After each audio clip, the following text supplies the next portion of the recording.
The day is, of course, Harry and Meghan. It's dominating everything, and it will go on doing so for a very long time. It seems in America that they're gaining a lot of support. People feel sorry for them. They've got what's called mover's advantage. They've got their side of the story out first. I'm not sure how the royal family are going to respond to this. They've been put in a very, very difficult spot. But, you know, all of this was so predictable. I remember thinking at the time of the wedding, and I was doing some work for Fox News on the wedding. I remember thinking, why is Oprah Winfrey there? I mean, Meghan met her once. I think she planned a big Hollywood career on the back of being a princess right from the very word go, and that Harry was just too weak to deal with it. But just look at the accusations that are being made.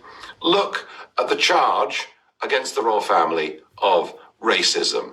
Now, everyone knows when a baby's on the way, there's always speculation. What will it look like? Who will he or she look like? What colour will their hair be? How big will they be? What will they weigh? I don't know whether somebody in the royal household made a comment about what the colour might be. I don't know the truth of that. I really honestly don't. But when Meghan was questioned on that, you know, did somebody in the royal household ask what colour the baby would be? She said, potentially. Either way, we won't know. But it is the slur of racism against the royal family which really upsets me. The Queen is coming up now for 70 years, not just the Queen of our country, but head of the Commonwealth. She and the royal family have ceaselessly, over the decades, toured round the Commonwealth, something that has meant so much to them. The vast majority of the 2.3 billion people that live in the Commonwealth are Asian or black. You could argue the royal family have done more for people of colour than any other family or group of people in the world. So that charge, to me, just doesn't stand up.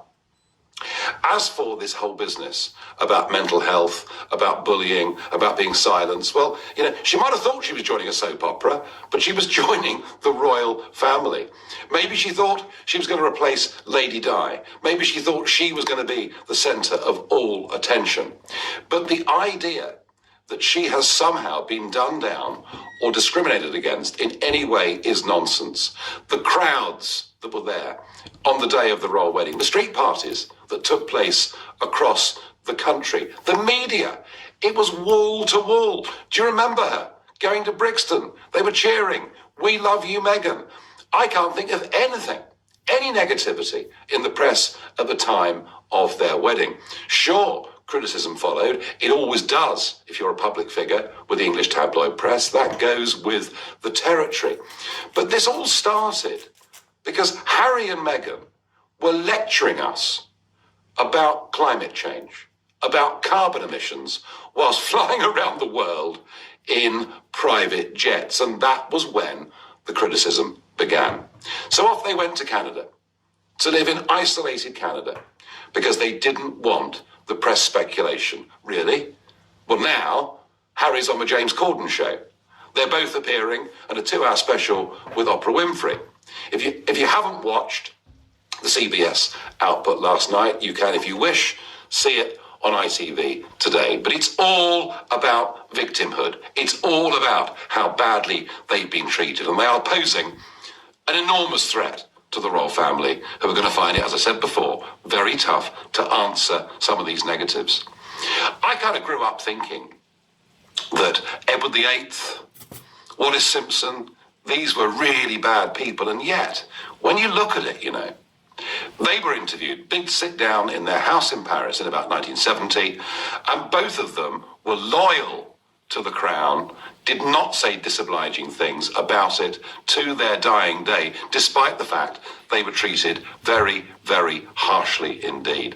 So we need to get the word out in America. I've been trying a bit today on some American media channels that this is one side of a story and that actually they've behaved badly. And as for Harry, well, whatever my criticisms are of Meghan, they are nothing as compared to how I feel about Prince Harry. To publicly betray members of your own family in front of the world's media the way that he has done is, I think, nothing short of being absolutely despicable. And when he says, oh, my father wasn't promising us lots of money, well, of course not, because he wasn't prepared to go on doing the job. The most damning thing that I've heard about Prince Harry is there he was, Captain General of the Royal Marines. And on the day there was a Royal Marine event, a fundraising event, where was he?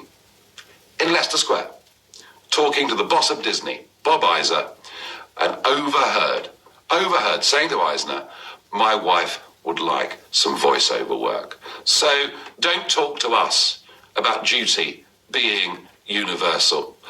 We saw a better sense of duty, I think, from the Queen talking about Commonwealth Day, which of course is today.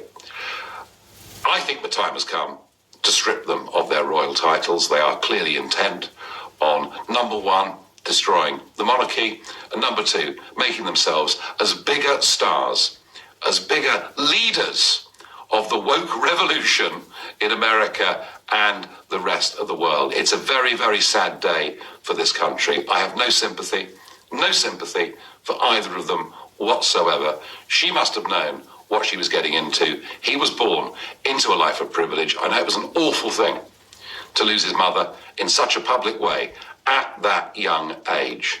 But if we destroy the monarchy, we destroy something very special about this country. I think that's what they're intent on doing. And I'm going to do my best over the next week to try and get that counter-argument put out there into America. The idea that the British royal family are racist after all they've done for the Commonwealth is, frankly, beneath contempt.